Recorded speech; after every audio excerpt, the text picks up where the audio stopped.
Hi welcome to Suman TV viewers. మనం ఇప్పుడు వచ్చేసాం జూబ్లీ హిల్స్లో ఉన్నటువంటి ఈపిఆన్ పెయిన్ మేనేజ్మెంట్కి. సో చాలామంది షోల్డర్ పెయిన్ అని చాలా సఫర్ అవుతూ ఉంటారు. చిన్నపిల్లలు కూడా షోల్డర్ పెయిన్ కంప్లైంట్ చేస్తూ ఉంటారు. బికాజ్ వాళ్ళు మోస్తున్నటువంటి ఆ బ్యాగులు ఏదైతే మోతుందో దానివల్ల షోల్డర్ పెయిన్ ఎక్కువగా వస్తూ ఉంటుంది పిల్లల్లో కూడా. అలానే డయాబెటిక్ వల్ల మనం చూసుకున్నట్లయితే ఫ్రోజన్ షోల్డర్ కంప్లైంట్ కూడా చేస్తూ ఉంటారు. ఇట్లా షోల్డర్ పెయిన్స్ అనేది ఎన్ని రకాలుగా ఉంటుంది, షోల్డర్ స్ట్రక్చర్ అసలు ఎలా ఉంటుంది, సో దేని మూలంగా షోల్డర్ పెయిన్ వస్తుంది, ఇవన్నీ కూడా ఇవాళ చాలా క్లియర్గా మనకి ఎక్స్ప్లెయిన్ చేసేందుకు మనతో పాటు ఉన్నారు డాక్టర్ సుధీర్ ధారా గారు, ఈపిఆన్ పెయిన్ మేనేజ్మెంట్ నుంచి. Hello sir. హాయ్ సుజిత.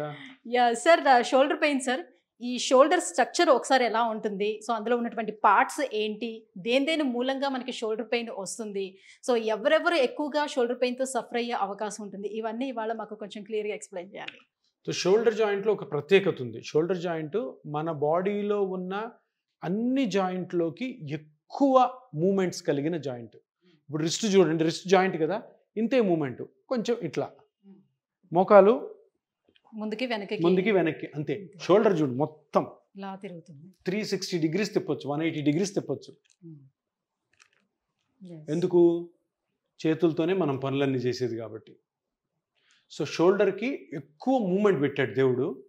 మరి ఎక్కువ మూమెంట్ ఉంటే ఎక్కువ డ్యామేజ్ కూడా అవుతుంది, అంతే కదా. ప్రతి పనికి అది చేస్తాం, ఇది చేస్తాం, బరువులు ఎత్తుతాం, ఇవి పెట్టుకుంటాం, సైకిళ్ళు, ఎవరన్నా కొట్టడం, ఇవన్నీ కూడా చేతులతోనే చేస్తాం కాబట్టి దానికి ఎక్కువ మొబిలిటీ ఉండాలి, అది ఎక్కువ డ్యామేజ్ కూడా అవుతుంది. సో అందుకని షోల్డర్ని క్షుణ్ణంగా పరీక్ష చేయాలి. ఏ డాక్టర్ అయినా కానీ ఏ స్ట్రక్చర్ డ్యామేజ్ అవ్వడం వల్ల ప్రాబ్లం వస్తుందో తప్పకుండా తెలుసుకోవాలి, దాన్ని ప్రాపర్గా ట్రీట్ చేయాలి. సో అందుకని first shoulder anatomy. Shoulder joint అంటే రెండు ఎముకల మధ్యలో స్పేస్. మోకాలు అయితే ఇది రెండు ఎముకల మధ్యలో స్పేస్. షోల్డర్ అయితే ఈ వెనకాల ఒక బోన్ ఉంటుంది, దాన్ని స్కాపులా అంటాం. ఇట్లా ఉంటుంది ట్రయాంగిల్గా. దీని పక్కన ఈ బోన్ ఉంది కదా, దీన్ని ఆర్మ్ బోన్ అంటాం, లేదంటే హ్యూమరస్ అంటాం. అది ఇలా ఉండి రౌండ్గా, ఇది ఆర్మ్ అంటే మన చెయ్యి. సో ఇది కప్పు లాగా ఉంటుంది ఇక్కడ, ఇది కప్పు, ఇది బాల్. సో ఈ రెండిటి మధ్యలో ఉన్నదే షోల్డర్ జాయింట్. అర్థమైందా? ఇది స్కాపులా, ఇది హ్యూమరస్. సో హ్యూమరస్ స్కాపులా మధ్యలో బాల్ అండ్ సాకెట్. ఇది సాకెట్, ఇది బాల్, ఇది సాకెట్, ఇది బాల్. బాల్ అండ్ సాకెట్ జాయింట్నే షోల్డర్ జాయింట్ అంటారు. సరే, ఇంత మూమెంట్ ఉంది కదా, మరి ఇంత మూమెంట్ ఉన్నప్పుడు దానికి ప్రొటెక్షన్ కూడా ఉండాలి కదా. ఒక 4 సోల్జర్స్ ఉంటారు దీని చుట్టూ, మజిల్స్. అవి ఏం మజిల్స్? ఫ్రంట్లోనేమో ఒక మజిల్ ఉంటుంది, ఈ రెండింటిని అటాచ్ చేస్తూ. పైన ఒక మజిల్ ఉంటుంది, వెనకాల ఒక 2 మజిల్స్ ఉంటాయి. ఫ్రంట్లో ఒకటే ఉంటుంది. ఫ్రంట్లో సబ్ స్కాపులారిస్ అంటాం దీన్ని, పైన సుప్రాస్పైనేటస్, వెనకాల teres minor infraspinatus. So subscapularis 1, supraspinatus 2, teres minor 3, infraspinatus 4. ఈ 4 మజిల్స్ ఈ జాయింట్ని బౌండరీ లాగా, సోల్జర్స్ లాగా కాపాడుతుంటాయి. ఆ మజిల్సే లేకపోతే ఈ బోన్ పడిపోతుంది, మనం పనులు చేయలేం. సో ఈ 4 మజిల్స్ని కలిపి రొటేటరీ కఫ్ అంటారు. Rotatory cuff. మీరు ఎప్పుడైనా చూస్తుంటారు, ఎంఆర్ఐ తీసిన తర్వాత షోల్డర్ ప్రాబ్లం ఉంటే రొటేటరీ కఫ్ ఇంజురీ అంటారు. ఇది కఫ్ అనమాట. మజిల్స్ ఒకవేళ ఇంజురీ అయినప్పుడు ఏ మజిల్ ఇంజురీ అయితే ఆ మజిల్. సో ఓవరాల్గా ఈ 4ని కలిపి రొటేటరీ కఫ్ అంటారు, రొటేటరీ కఫ్ ఇంజురీ అంటారు. సో ఇక్కడ ఇప్పుడు ఏమేమి ప్రాబ్లమ్స్ రావచ్చు?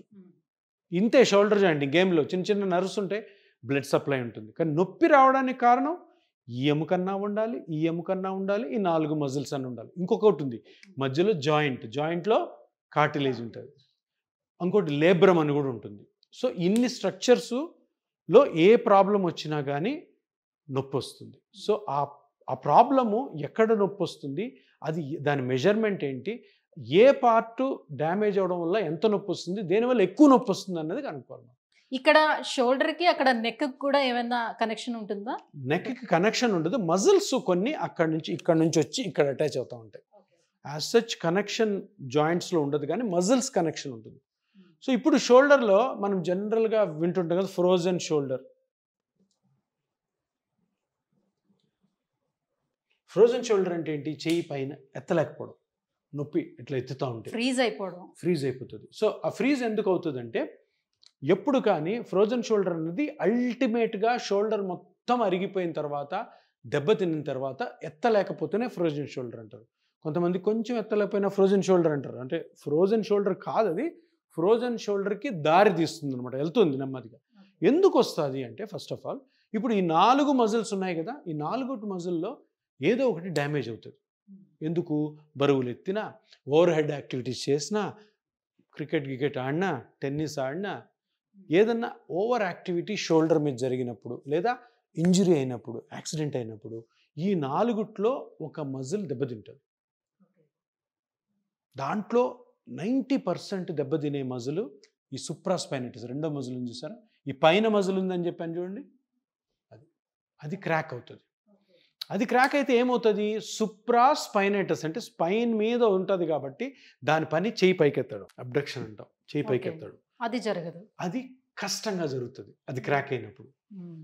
దాన్ని partial tear of supraspinatus, supraspinatus tendinosis, supraspinatus tendinopathy, or supraspinatus full tear, full thickness tear అని డిఫరెంట్ కండిషన్స్లో మనం ఎంఆర్ఐ తీసినా కానీ, అల్ట్రాసౌండ్ స్కాన్ చేసినా కానీ తెలుస్తుంది.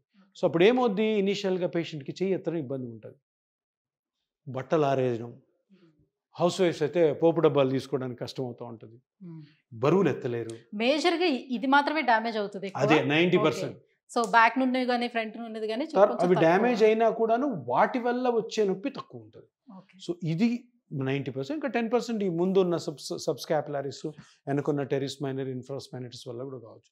సో ఈ మజిల్ కట్ అయింది. సో ఈ మజిల్ కట్ అయితే ట్రీట్మెంట్ ఏంటి? ఆ మజిల్ మళ్ళీ అతికించుకోవాలి. మజిల్ ఫైబర్స్ ఇట్లా ఉంటాయి, ఇట్లా కట్ అవుద్ది, కంప్లీట్గా కట్ అయిపోదు, కొద్దిగా ఇట్లా కట్ అవుతుంది. ఇప్పుడు దీన్ని అతికించుకోవాలి. ఇంత ముందు కాలంలో అది ఓపెన్ చేసి దీనికి సూచర్స్ చేసేవాళ్ళు, కుట్టేవాళ్ళు. ఇప్పుడు అవసరం లేదు. ఇప్పుడు మన పిఆర్పితో అంటే బ్లడ్లోని గ్రోత్ ఫ్యాక్టర్స్ తోటి ఆ కట్ అయిన మజిల్ని మళ్ళీ మనం అతికించవచ్చు. అది మనకి అల్ట్రాసౌండ్ ఎట్లా కనపడుతుంది అంటే, ఆ మజిల్ ఇట్లా ఉంటుంది. ఓకే, ఇది ఎట్లా ఉంది అల్ట్రాసౌండ్ చెప్పండి? ప్యారెట్ బీక్లా లేదు?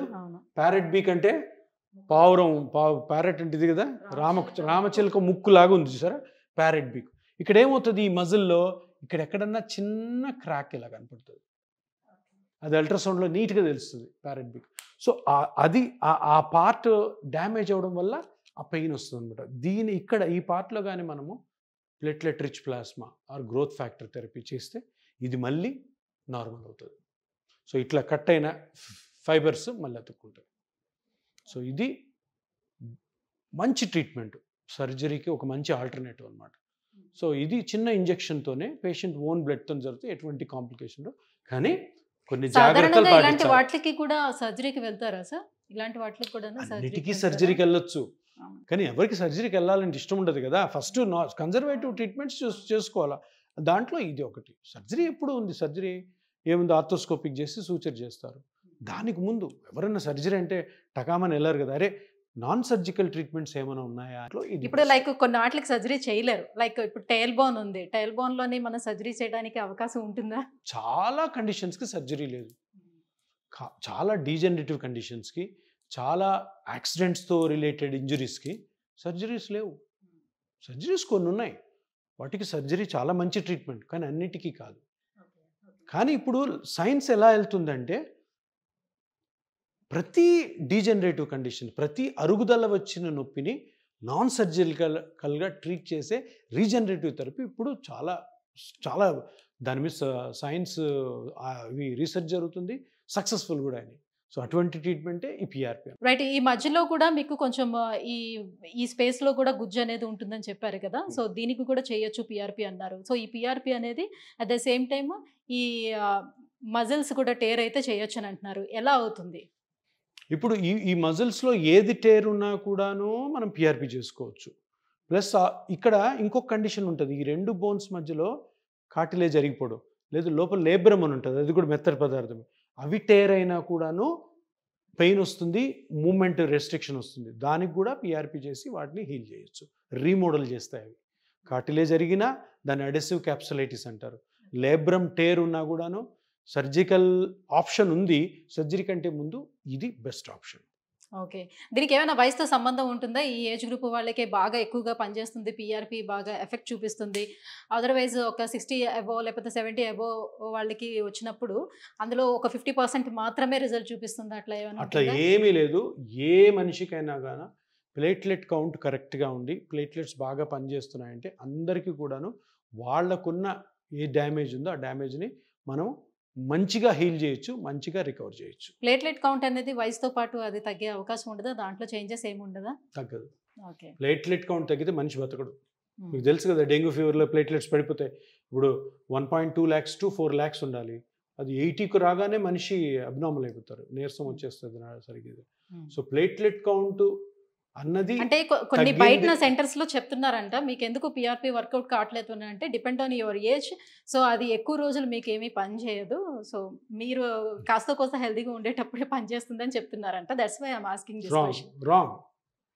ఎక్కువ మంది వచ్చేది ఓల్డ్ ఏజ్ వాళ్ళే కదా. ఇప్పుడు పిఆర్పి తీసుకున్న మాక్సిమం పేషెంట్స్ ఎక్కువ మంది 60 టు 90,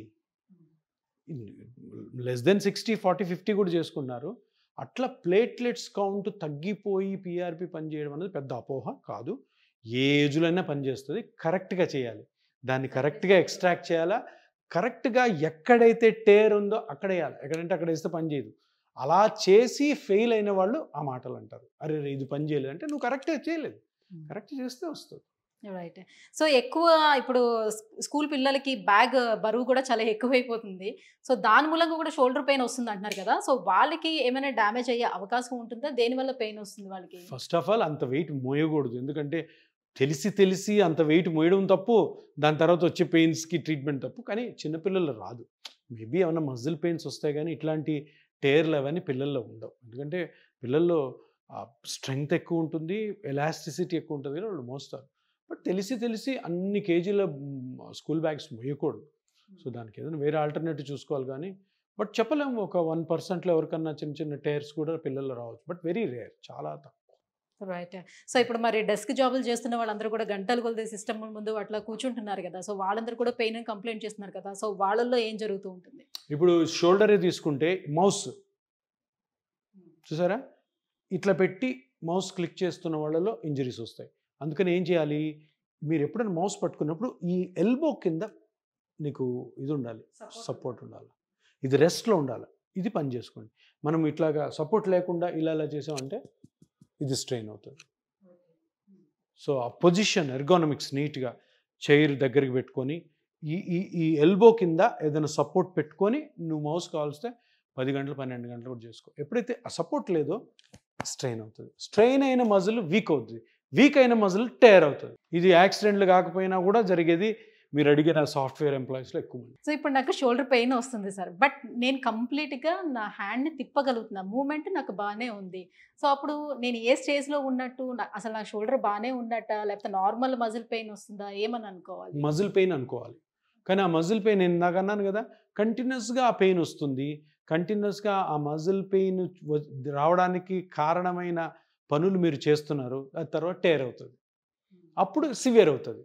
అప్పుడు మీరు టెస్ట్కి వెళ్తారు, ఆ టేర్ కనపడుతుంది. సో అందుకనే ఎప్పుడైనా నొప్పి వస్తుంది, అరే ఈ యాక్టివిటీలో నాకు నొప్పి వస్తుంది, తప్పకుండా ఆ యాక్టివిటీ వల్ల నొప్పి వస్తుంది కూడా యాక్టివిటీ తగ్గించుకోవడము, లేదా ఆ విషయాన్ని డాక్టర్ చెప్పడం చేయడం వల్ల మనం అది అవాయిడ్ చేసుకొని ఇంకా ఫర్దర్ డ్యామేజ్ కాకుండా చూసుకోవాలి. షోల్డర్ జాయింట్లోనే ప్రాబ్లం ఉంది. ఇప్పుడు దాని సిమ్టమ్స్ ఎలా తెలుస్తుంది? పెయిన్ ఎంతవరకు వస్తుంది? ఏ వైపు నుంచి వస్తుంది పెయిన్? ఎలా ముందు రావచ్చు, వెనకాల రావచ్చు. ఎక్కువ పెయిన్ వచ్చేది బ్యాక్ సైడ్ వస్తుంది పెయిన్. ఎందుకంటే బ్యాక్ సైడ్ జాయింట్ పెద్దగా ఉంటుంది, మజిల్స్ కూడా ఎక్కువ ఉంటాయి. ముందు కూడా కొంతమందికి వస్తుంది. డిపెండ్స్ ఆన్ వాళ్ళు చేసే యాక్టివిటీని బట్టి. వాళ్ళు యూనో వాళ్ళ మజిల్స్ స్ట్రెంగ్త్ని బట్టి, కొంతమందికి యాంటీరియర్ మజిల్ స్ట్రెంగ్త్ ఉంటే పోస్టీరియర్లో టేర్ వస్తుంది, పోస్టీరియర్ స్ట్రెంగ్త్ ఉంటే యాంటీరియర్, లేదు పైన సుప్రాస్పెనిటిస్ కూడా, అది చెప్పలేము. బట్ ఆ ప్యాటర్న్ తోటి ఆ మజిల్ టేర్ అవ్వచ్చు. ఆ మజిల్ ఏ మజిల్ టేర్ అయిందో దాని ప్రకారం నొప్పి ఉంటుంది. రైట్. అబ్బాయిలందరూ కూడా ఇటీవల కాలంలో మనం చూసుకోవచ్చు. సో జిమ్‌లకి వెళ్లారు అని అంటే ఆ మజిల్ ఫార్మేషన్ కోసం వెళ్తున్నారు. చాలా హెవీ వెయిట్లు కూడా మోస్తూ ఉన్నారు కదా! వాళ్ళల్లోని తొందరగా ఈ జాయింట్ ప్రాబ్లమ్స్ వచ్చే అవకాశం ఎంతవరకు ఉంటుంది? సూపర్గా ఉంటుంది. ఎవరికన్నా షోల్డర్ ప్రాబ్లం రావాలంటే జిమ్‌కి పోండి అంతే. ఎందుకంటే జిమ్‌కి వెళ్ళేవాళ్ళు, ఒక విషయం మళ్ళీ చెప్తున్నాను, జిమ్‌కి వెళ్ళేవాళ్ళు కొందరే, మిగతా వాళ్ళందరికీ జిమ్ అవసరం లేదు. మీరు బాగా అందంగా కండలతో కనపడాలనుకోవడము అది హెల్దీ పార్ట్ కాదు. హెల్దీ పార్ట్ ఏంటంటే నొప్పి లేకుండా, జబ్బు లేకుండా జీవించడమే healthy part. So maybe celebrities, sports people, లేదా సినిమా యాక్టర్లు, జిమ్ ట్రైనర్లు, వీళ్ళు జిమ్కి వెళ్ళాలి. కానీ నార్మల్గా ఉన్నవాళ్ళు, ఏదో సాఫ్ట్వేర్ ఎంప్లాయ్ చేసేవాళ్ళు, డాక్టరు, వాళ్ళు ఫిజిక్ అంటే హెల్దీ ఫిజిక్ మెయింటైన్ చేయడం కోసం చిన్న ఎక్సర్సైజ్ చేయాలి. కానీ ఈ వెయిట్లు ఎత్తడం వీటి వల్ల షోల్డర్ తప్పకుండా అందరిలో కానీ కొంతమందిలో టేర్ అయ్యే అవకాశం ఉంది. ఒకవేళ చేయకుండా ఉంటే అది ఒక 5 సంవత్సరాల తర్వాత ఏమైనా ప్రాబ్లం రావచ్చేమో, చేయడం వల్ల తొందరగా వచ్చి 5 సంవత్సరాల ముందే అది టేర్ అయ్యి ఈ ప్రాబ్లమ్స్ అనవచ్చు. ఎందుకంటే మా క్లినిక్లో ప్రతిరోజు 2-3 జిమ్ వల్ల వచ్చిన ఇంజరీతో వస్తుంటారు. Thank you sir. Thank you so much. So షోల్డర్‌లో అసలు ఏ పార్ట్స్ ఉంటాయి, ఏ రకంగా పనిచేస్తూ ఉంటుంది, పీఆర్పీ ట్రీట్మెంట్ అనేది ఏ రకంగా పనిచేస్తుంది, ఇవన్నీ కూడా ఇంత క్లియర్‌గా ఎక్స్‌ప్లెయిన్ చేసినందుకు thank you so much. Thank you Sujitha.